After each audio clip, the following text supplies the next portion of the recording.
এখানে কিন্তু সম্রাট গোটা রাত্রে বমি করে ভাসিয়ে দিয়েছিল। এরকম কপাল যেন কারোর না হয়, এত খারাপ কপাল। মানে আমি তোমাদেরকে কী বলবো, হয়তো অনেক কিছু শেয়ার করি না, সেই জন্য কিছু জানতে পারো না। তো এই অবস্থা, আমি কালকে বেডশিট চেঞ্জ করেছি, আজকে আবার আমাকে চেঞ্জ করতে হবে।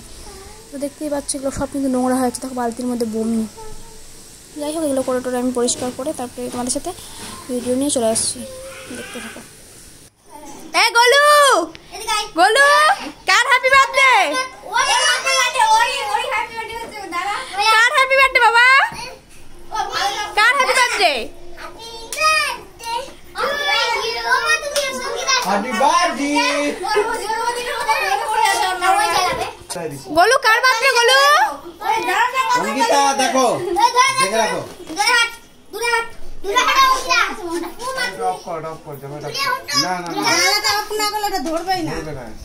ও সেই হাওয়া মন ভরে গেল। দেখো অনেকক্ষণ রেকর্ড আছে। সবাই ভিডিও করো খালি। নে ধর ধর। তিনজন মিলে ধর, সবাই মিলে ধর এটা। ধর না রে অঙ্কিতা, ধর ধর। হাত দে। হাত দে বেটা। ওই বার্থডে বলো। চিটপিটি দেখে গোলু দৌড়তে দেখবা। দেখে কালি করবে। দাদা ওটা ধরা। বেলুন সেটা কাট কাট কাট না, কাট কাট। Happy birthday. তুই নিজে কেন বলছিস? To you. ফুদে মা ফুদে। জোরে জোরে। Happy birthday. Happy birthday. Happy birthday. তুই মুখে খা দেবে। ওই চলে আসছে। দেখ এটা দোলনা খাবে না, খাবে যা, খাবে যা, খাবে যা। তুলো কি তোরা বাস নিয়ে নে। আমি জানি হ্যাপি বার্থডে বুড়া গাধা।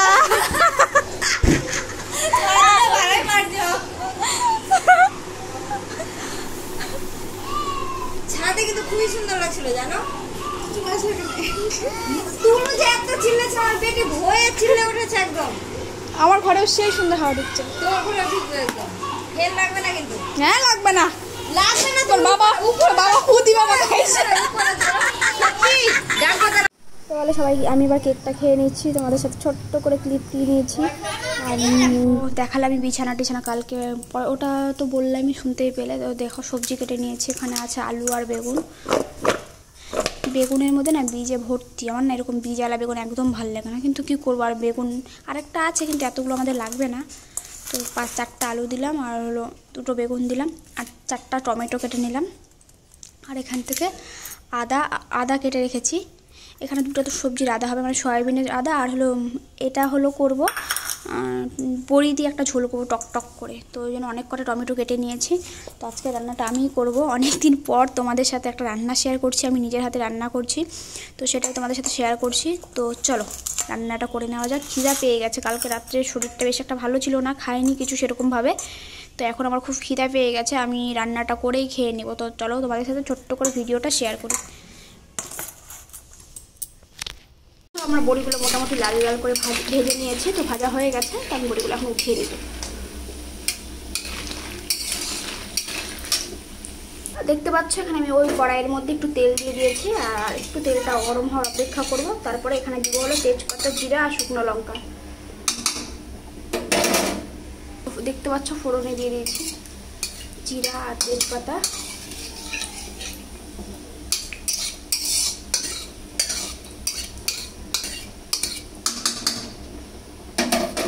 এই সময় ঠিক আমি দিয়ে দিব আলুগুলো।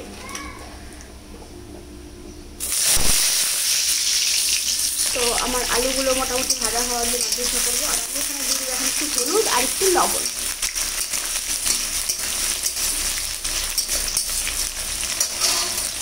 আমি এখানে করে রেখেছি মশলা, দেখতে পাচ্ছ এখানে আছে আদা, জিরা আর লঙ্কা পেস্ট। আর এখান থেকে আমার আলুগুলো মোটামুটি কিন্তু ভাজা হয়ে গেছে, মানে কমপ্লিট ভাজা হয়নি, মানে কী বলবো 30% মতো ভাজা হয়ে গেছে আলুটা মোটামুটি আমার।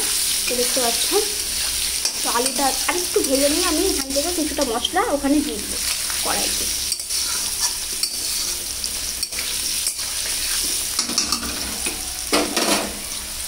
তো দেখতে পাচ্ছি এখানে আমি মশলা কিছুটা দিয়ে দিলাম, 4 চামচের মতো মশলা দিয়ে দিলাম। এবার মশলাটাকে সুন্দর করে ভেজে নেব। আলুর সঙ্গে সুন্দর করে একটু ভেজে নিয়ে পরে হলো টমেটো আর বেগুনটাকে দিয়ে দেবো।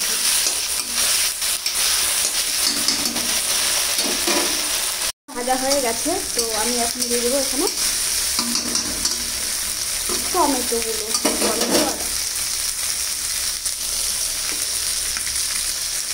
টমেটোগুলো দিয়ে দিচ্ছি।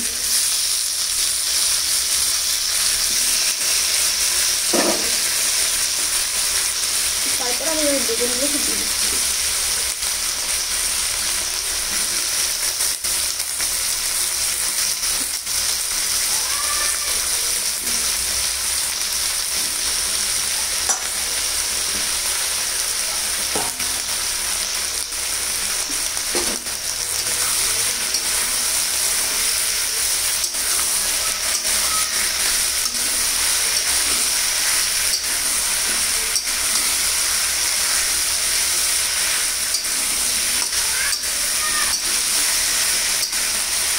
এবার আমি এটাকে সুন্দর করে ভেজে নিব, আর ওখান দিয়ে বড়িগুলোকে সাইডে রেখে দিয়েছি। পাচ্ছ মোটামুটি কিন্তু আমার মানে সবজিটা ভাজা হয়ে আসছে। আর আমি একটু জল দিয়ে দেবো, তাতে বেশি জল দেবো না, অল্পই জল দেবো। চলো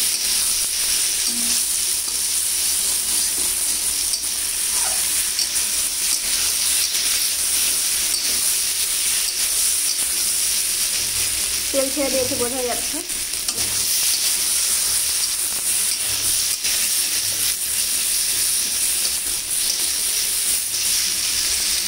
এটা কিন্তু কি সুন্দর হয়েছে। থ্যাংক ইউ ফর ওয়াচিং, ধন্যবাদ সবাইকে।